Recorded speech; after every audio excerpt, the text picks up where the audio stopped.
যে ব্যক্তি আল্লাহ পাকের অধিক পরিমাণে জিকির করবে, ওই ব্যক্তি যখন আল্লাহ পাকের দরবারে হাত তুলবেন, আল্লাহ তাআলা তার দোয়াকে কবুল ও মঞ্জুর করে নেবেন। আবু হুরায়রা রাদিয়াল্লাহু তাআলা আনহু থেকে বর্ণনা, রাসূল করিম সাল্লাল্লাহু আলাইহি ওয়াসাল্লাম বলছেন যে তিনজন ব্যক্তির দোয়া আল্লাহ পাক কবুল করে নেন। তারা যখনই হাত তুলেন তখনই আল্লাহ তাআলা তাড়াতাড়ি দোয়ার জন্য হাত তুলতে দেরি, কিন্তু কবুল হতে দেরি হয় না। এর মধ্যে একজন হচ্ছে আয-যাকিরুল্লাহ, যে ব্যক্তি আল্লাহ পাকের অধিক পরিমাণে জিকির করে, কাসীরা, অধিক পরিমাণে জিকির করে।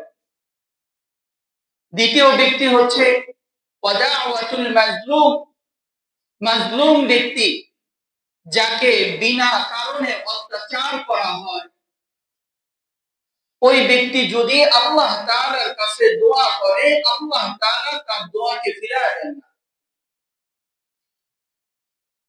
তিন নাম্বার হচ্ছে ওয়াদাওয়াতুল ইমামিল মুকসিত, ওই ইমাম, যে ইমাম হচ্ছেন আদিল, ন্যায়পরায়ণ, আল্লাহর ভয়, তাকওয়াবান আদিল, দেশের বাদশা, দেশের অবস্থা যতই কঠিনতা হোক না কেন, নেককার, আল্লাহ তাআলার ভয় যে বাদশার দিলের মধ্যে থাকবে, ওই ব্যক্তি যদি, ওই বাদশা যদি ওই কঠিন থেকে কঠিন মুহূর্তের সময় আল্লাহ তাআলার দরবারে হাত তুলেন, আল্লাহ তাআলা তার দোয়াকেও কবুল ও মঞ্জুর করেন। কিন্তু জিকির যার ভিতরে থাকবে না, আল্লাহ পাকের স্মরণ যার ভিতরে থাকবে না, তার দোয়া এমনও হতে পারে যে কবুল হবে না। যেমন হযরত ইউনূস আলাইহিস সালাতু ওয়াস সালামের ঘটনা আপনারা সবাই জানেন, যে আল্লাহ পাকের পরীক্ষা, এক বিশেষ পরীক্ষাটা, যে মাছের পেটের ভিতরে মাছ তাকে খেয়ে ফেলেছিল, কিন্তু ওই কঠিন থেকে কঠিন এক মুহূর্তের সময় যে তিনি এক মুহূর্ত আল্লাহ তাআলাকে ভুলেন না। এমন একটা জায়গা ছিল, দুনিয়ার কোন মানুষ সেখানে তাকে তালাশ করে পেত না। এমন একটা জায়গা ছিল, যে ব্যক্তি মাছের পেটে, সে কিভাবে খুঁজবে, তাকে কিভাবে মানুষ পাবে। কিন্তু ইউনূস আলাইহিস সালাতু ওয়াস সালাম সেই মুহূর্তেও আল্লাহ পাকের দরবারে তাসবিহ করছেন, নিজেকে ছোট বানিয়েছেন, যে লা ইলাহা ইল্লা আনতা সুবহানাক, যে আল্লাহ, আমি তোমাকে ছাড়া আর কারো ইবাদত করি না, একমাত্র ইবাদতের উপযুক্ত তুমিই আল্লাহ। সুবহানাক, আমি তোমার পবিত্রতার ঘোষণা দিচ্ছি মাওলা। ইন্নী কুনতু মিনাজ জালিমিন, মাওলা, আমি তো নিজের উপর জুলুম করেছি মাওলা। ওই মুহূর্তে কোন আমার স্ত্রীর কি হবে, আমার সন্তানের কি হবে, এই চিন্তা ভিতরে তিনি ছিলেন না। এক আল্লাহ তাআলা তাসবিহ করছেন। এই তাসবিহ করার কারণে আল্লাহ পাক সূরা সাফফাতের 143 এবং 144 নং আয়াতের মধ্যে আল্লাহ তাআলা নিজে তেলাওয়াত করছেন, ইউনূস আলাইহিস সালাতু ওয়াস সালামের ঘটনা তেলাওয়াত করছেন। কি তেলাওয়াত করছেন? ফালাউলা আন্নাহু কানা মিনাল মুসাব্বিহিন, ফালাউলা আন্নাহু কানা মিনাল মুসাব্বিহিন للبث في بطنه إلى يوم يبعثون।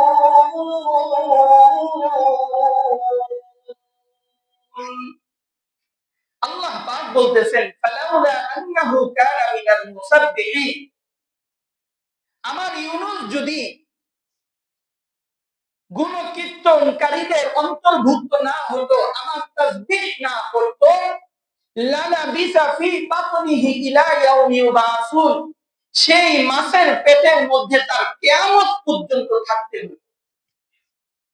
কিন্তু ইউনূস আলাইহিস সালাতু ওয়াস সালাম যখন আল্লাহ তাআলা তাআলার বরত্ব প্রকাশ করছেন, আল্লাহ তাআলার কাছে দোয়া চাইছেন, নিজেকে ছোট বানিয়েছেন, তখন আল্লাহ তাআলা সেই মাছের ভিতর থেকে তাকে হেফাজত করছেন। কিন্তু যে ব্যক্তি বিপদে পড়বে, সুখের সময়, ভালো সময় আল্লাহ তাআলার কাছে চাইবে না, আল্লাহ তাআলার কাছে তাসবিহ করবে না, ঠিক এক মুহূর্তেই দোয়া করবে যখন বিপদে পড়বে। আছে না এমন? বিপদে পড়লেই দোয়া, এছাড়া আর আল্লাহ তাআলার কুদরতি পায়ে তার সিজদা করে না। পরীক্ষার রেজাল্ট যখন দিবে, ওই মুহূর্তেই তার 5 ওয়াক্ত নামাজ। বিপদে একটা পড়ছে, তখনই নামাজ। আল্লাহ তাআলা উঠতে বসতে আল্লাহ তাআলার কথা। আর যখন বিপদ কেটে যায়, সুখের সময় আসে, তখন আর তাকে মসজিদে পাওয়া যায় না। এর উদাহরণ আল্লাহ তাআলা দিয়েছে। কি দিয়েছে? ফিরআউনের ঘটনা আল্লাহ তাআলা কোরআনে কারীমের মধ্যে বর্ণনা করছে। পয়গম্বর মূসা আলাইহিস সালাতু ওয়াস সালামের সময় যখন মূসা আলাইহিস সালাতু ওয়াস সালামকে এবং তার কওমকে যখন ফিরআউন তার বাহিনী নিয়ে তাদেরকে হত্যা করতে গিয়েছিলেন, যাচ্ছিলেন, ওই মুহূর্তে আল্লাহ তাআলা মূসা আলাইহিস সালাতু ওয়াস সালামের জন্য ওই সমুদ্রের মধ্যে কি করে দিয়েছেন? রাস্তা করে দিয়েছেন। কিন্তু ফিরআউন এমন একজন ছিল যার সামনে আল্লাহ তাআলার তাসবিহ কি, আল্লাহ তাআলার নাম নিলেই সে রাগান্বিত হতো, তিনি কাঁপতেন। কিন্তু ফিরআউন যখন আল্লাহ তাআলা আযাবের মধ্যে পড়ে গেলেন, সেই সমুদ্রের মধ্যে তাকে মারলেন, ওই মুহূর্তে ফিরআউন একটা কথা বলছেন। আল্লাহ তাআলা সেই কথাটা সূরা ইউনূসের ৯০ নং আয়াত এবং ৯১ নং আয়াতের মধ্যে আল্লাহ তাআলা তেলাওয়াত করছেন। কি তেলাওয়াত করছেন? ফিরআউন কি বলেছিল? ওই আযাবের সময় যখন তাকে সমুদ্রের মধ্যে পেঁচিয়ে গলিয়ে একেবারে শেষ করে দিচ্ছিল, তখন তিনি বলতেছিলেন, কি বলছিলেন? وجاوزنا ببني إسرائيل البحر وجاوزنا ببني إسرائيل البحر فأتبعهم فرعون وجنوده بغيا وعدوا حتى إذا أدركه الغرق قال آمنت أنه لا إله إلا الذي آمنت به بنو إسرائيل وأنا من المسلمين। আল্লাহ তাআলা বলতেছিলেন, তখন ফিরআউন কি বলছে জানো? তোমরা তো শুনো নাই, কিন্তু আলে ওয়ালা যত আমার বান্দা আসবে, ওই ফিরআউন থেকে তোমরা শিক্ষা নাও। যখন বিপদে পড়ছে তখন আল্লাহ তাআলার কাছে হাত তুলো, আর অসময়ে যখন তুমি সুখে থাকো, ভালো থাকো, ভালো অবস্থানে তখন আমার কথা তুমি স্মরণ করো না। আমি জানি ওই ফিরআউনের ঘটনা আমি তোমাদের সামনে বর্ণনা করে দিই। যখন ফিরআউন সমুদ্রের মধ্যে কঠিন অবস্থায় তাকে আল্লাহ তাআলা আযাব দিচ্ছিল, আমি আযাব দিচ্ছিলাম, তখন ওই মুহূর্তে তিনি বলতেছিলেন, ক্বালা আমানতু আন্নাহু লা ইলাহা ইল্লাল্লাযী আমানাত বিহি বানু ইসরাঈল। আল্লাহ, আমি ঈমান আনলাম বনি ইসরাঈল যার প্রতি ঈমান আনছে। বনি ইসরাঈল যেই খোদার প্রতি ঈমান আনছে, যে সত্যবাদী রবের প্রতি ঈমান আনছে, আমি ওই রবের প্রতি ঈমান আনলাম। ফিরআউন কিন্তু ওই সমুদ্রের মধ্যে আল্লাহ তাআলার কাছে এই কথাই বলতেছিলেন, আমানাত বিহি বানু ইসরাঈল। আল্লাহ, বনি ইসরাঈল যে যার প্রতি ঈমান আনছে, যে সত্যবাদী এক আল্লাহ তাআলার প্রতি ঈমান আনছে, আমিও তার প্রতি ঈমান আনলাম। কিন্তু আল্লাহ তাআলা তখন বলতেছেন, আল-আনা ওয়া ক্বাদ আসাইতা ওয়া ক্বাবল ওয়া কুনতা মিনাল মুফসিদিন। ফিরআউন, তুমি যখন ভালো সময়ে ছিলা, যখন সুখের সময় ছিল তখন তুমি আমাকে স্মরণ করো নাই, বরঞ্চ তুমি আমার যে বান্দারা ছিল তাদের উপর জুলুম থেকে জুলুম করেছো। আজকে তোমার আর ছাড় নেই, তোমার কোন দোয়া আল্লাহ তাআলার দরবারে কবুল করে না। তুমি অত্যাচার। সেই জন্য আল্লাহ তাআলার কাছে ভালো সময় দোয়া করা। আপনি একটা সুখের সময় আছে, তাসবিহ করেন, একটা জিনিস পেয়েছেন আলহামদুলিল্লাহ পড়েন, সুখের জিনিস খাবার খেয়েছেন আলহামদুলিল্লাহ পড়েন, একটা বিপজ্জনক জিনিস দেখেছেন ওই সময় বলেন ইন্না লিল্লাহি ওয়া ইন্না ইলাইহি রাজিউন। এই যে আল্লাহ তাআলা স্মরণ, এটা আপনার ভিতরে আছে। মাঝে মধ্যে আল্লাহ তাআলার কাছে আল্লাহ আমাকে অনেক ভালো রেখেছে, আলহামদুলিল্লাহ আলহামদুলিল্লাহ, এই তাসবিহ বলে আল্লাহ তাআলা পছন্দ করেন। লা ইন শাকারতুম লা আযীদান্নাকুম। আরে বান্দা তুমি তো বোকা, বরঞ্চ তোমাকে আমি যে সম্পদগুলো দিয়েছি এই সম্পদ পেয়ে যদি তুমি শুকরিয়া আদায় করতে আমার দরবারে, তাহলে লাযীদান্নাকুম, আমি তোমাকে যে সম্পদগুলো দিয়েছি তার থেকে আমি বেশি বাড়িয়ে দিতাম তোমাকে। কিন্তু কি হয়েছে, তুমি আমার শুকরিয়া আদায় করো না, আমাকে মনে রাখো না, বরঞ্চ আমি তোমার ওই জিনিসের উপর, ওই সম্পদের উপর জুলুম, অত্যাচার, আযাব দিয়ে আমি তোমাকে ধ্বংস করে দেব। আমাকে স্মরণ করো। এটা হচ্ছে জিকিরের ফায়দা, যে আপনি ভালো অবস্থানে আছেন, আপনি সুস্থ আছেন, আল্লাহ তাআলার কাছে দরবারে বলেন আলহামদুলিল্লাহ, আল্লাহ তুমি আমাকে অনেক সুস্থ রেখেছো।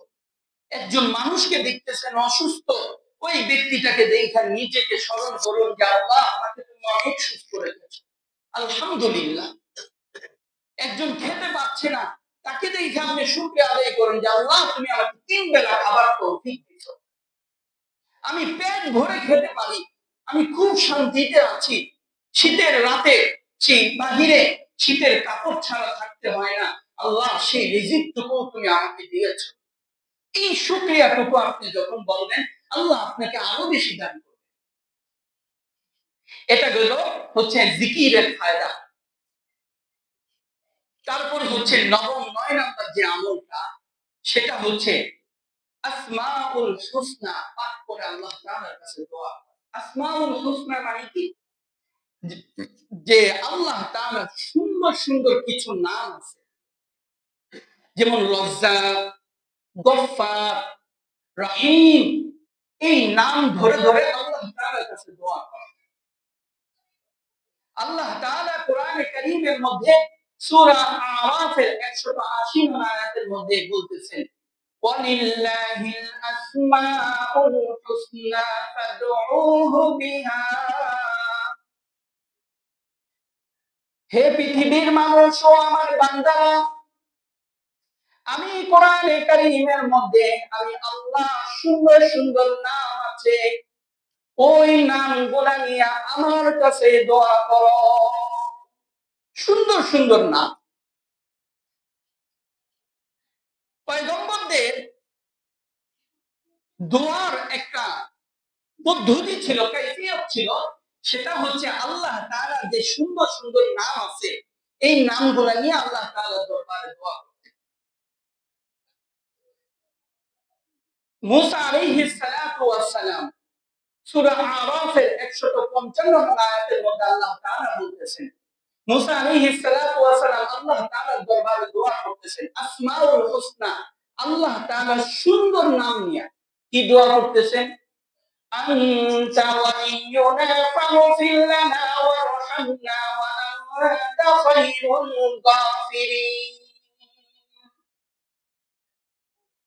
আল্লাহ তাআলার কাছে বলতেছেন আনতা ওয়ালিয়ুনা, আল্লাহ তুমি আমাদের অভিভাবক, ফাগফির লানা, আল্লাহ তুমি আমাদেরকে ক্ষমা করে দাও, ওয়ারহামনা, আল্লাহ তুমি আমাদের উপর রহম করো, ওয়া আনতা খায়রুল গাফিরিন, আপনি সর্বশ্রেষ্ঠ ক্ষমাকারী। গাফিরিন এটা আল্লাহ তাআলার একটা শব্দ, গুণবাচক নাম আল গাফির, অর্থ হচ্ছে ক্ষমাকারী। হযরত মূসা আলাইহিস সালাতু ওয়াস সালাম যখন আল্লাহ তাআলার কাছে এই দোয়া করে দোয়া করলেন, আল্লাহ তাআলার গুণবাচক নাম নিয়ে যখন দোয়া করলেন, আল্লাহ তাআলা তার দোয়াকে কবুল করে নিলেন। আরেকটা উদাহরণ দিই, কোরআনের কারীমের মধ্যে সূরা সাদের ৪৫ নং আয়াতের মধ্যে হযরত সুলাইমান আলাইহিস সালাতু ওয়াস সালাম আল্লাহ তাআলার কাছে দোয়া করছেন। কি দোয়া করছেন? যে আল্লাহ, তুমি আমাকে এমন রাজত্ব দান করো, কিয়ামত পর্যন্ত আমাকে যেই রাজত্ব দান করবা, কিয়ামত পর্যন্ত এমন রাজত্ব আর কাউকে দিবা না। এটা আল্লাহ তাআলার কাছে সুলাইমান আলাইহিস সালাতু ওয়াস সালাম কি করছেন? দোয়া করছেন। আল্লাহ তাআলার কাছে দোয়া করতেছেন, সুলাইমান আলাইহিস সালাতু ওয়াস সালাম কি বলে? قال رب اغفر لي وهب لي ملكا لا ينبغي لأحد من بعدي قال رب اغفر لي وهب لي ملكا لا ينبغي لأحد من بعدي إنك أنت الوهاب সুলাইমান আলাইহিস সালাতু ওয়াস সালাম আল্লাহ তাআলার কাছে বলতেছেন, আল্লাহ, তুমি আমাকে ক্ষমা কইরা দাও। ইগফিরলি, আমাকে ক্ষমা করো। ওয়াহাবলি মুলকান লা ইয়ামবাগি লিআহাদিন মিন বাদি। আল্লাহ, তুমি আমাকে এমন রাজত্ব দান করো, এমন রাজত্ব দান করো, লা ইয়ামবাগি লিআহাদিন মিন বাদি, আমার পরে কিয়ামত পর্যন্ত এমন রাজত্ব যেন আর কেউ না। ইন্নাকা আনতাল ওয়াহ্হাব, নিশ্চয় আপনি মহান দাতা। আল ওয়াহ্হাব এটা আল্লাহ তাআলার একটা গুণবাচক নাম। ওয়াহ্হাবুন অর্থ হচ্ছে মহান দাতা। তো আপনি অভাবে আছেন, আল্লাহ তাআলার কাছে দোয়া করতে পারেন, আল্লাহ আপনি তো ওয়াহ্হাব, আপনি তো গফফার, আপনি তো রহমান, আপনি তো রিজিক দাতা। আল্লাহ তুমি আমাকে অভাব থেকে হেফাজত করো। এই নামগুলা নিয়ে আল্লাহ তাআলার কাছে দোয়া। তাহলে আমরা জানতে পারলাম, আল্লাহ তাআলার গুণবাচক নাম নিয়ে যদি দোয়া করা হয়, আল্লাহ তাআলা ওই নামগুলা দিয়ে কি করবে? দোয়া কবুল করবে। তারপর আসেন ১০ নাম্বার আমল, দোয়ায়ে ইউনূসের আমল।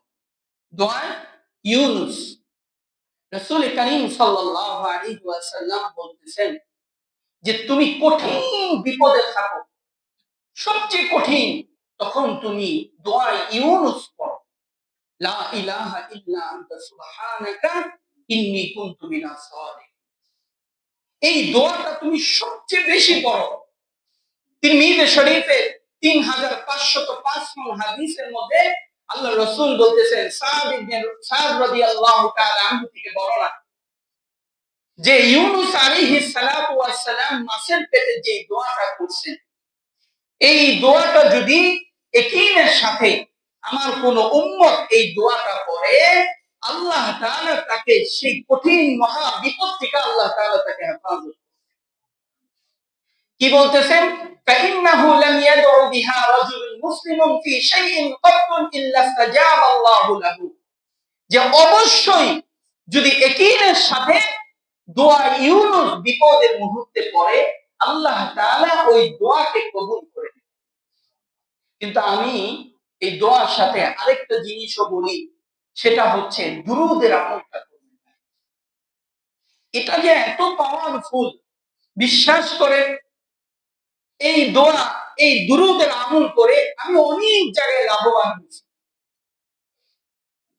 লাভবান মানে আবার মাল সম্পদের দিক দিয়ে না, মানে অনেক কিছুর দিক দিয়ে, পড়ালেখা, কোন জিনিস মনে আসতেছে না, পড়ে গিয়েছি কিন্তু মাথার থেকে চলে গেছে, এমন একটা মুহূর্তের মধ্যে ওই জিনিসটা দরকার, তখন এই দুরূদের আমলটা করছি, সাথে সাথে আল্লাহ তাআলা জেহেনের মধ্যে ঢুকাই দিয়েছে।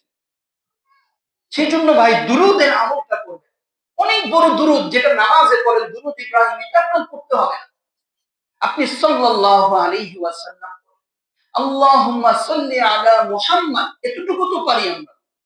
আল্লাহুম্মা সাল্লি আলা মুহাম্মাদ, সাল্লি আলা মুহাম্মাদ, সাল্লাল্লাহু আলান নবিয়্যিল উম্মি, সাল্লাল্লাহু আলাইহি ওয়াসাল্লাম। ছোট্ট ছোট্ট দুরূদ আপনাকে দান করছিলাম, এটা পড়ে প্রতিদিন আমলের মধ্যে ফিট করে নেন। অফিসে যাব, আমি এখান থেকে রিক্সায় উঠলে বা অটোতে উঠলে রেল গেট যেতে যেতে আমার কতবার পড়া যায়, আমি 200 বারের আমলটা করে নিই। যদি করেন, এটা আমি তো বললাম, দেখবেন নিজের মধ্যে অনেক কিছুর ফায়দা আল্লাহ তাআলা আপনার চোখে দেখায় দিবেন। আরেকটা কথা বলি, যদিও এই কথাটা লজ্জাজনক, আবার ছোট ছিলাম, আমার এই আমলটা হচ্ছে সেই হেফজখানা থেকে।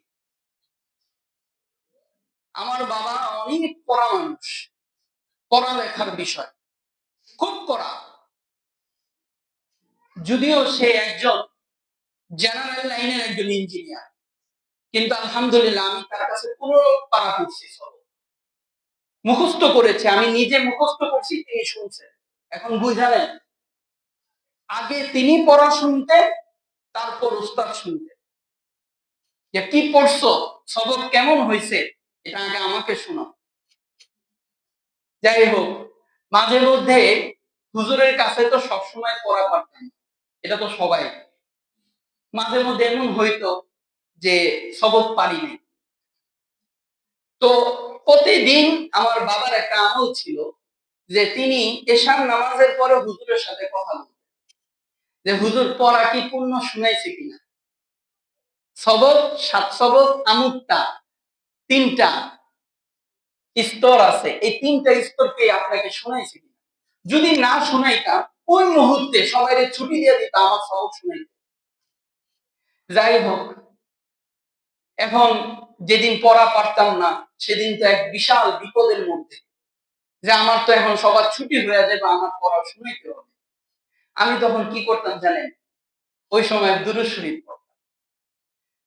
দুরূদ শরীফ পড়তাম। আল্লাহ তোমার হাবিবের এই দুরূদের আমলের থেকে আমারে পড়তেছে, আমাকে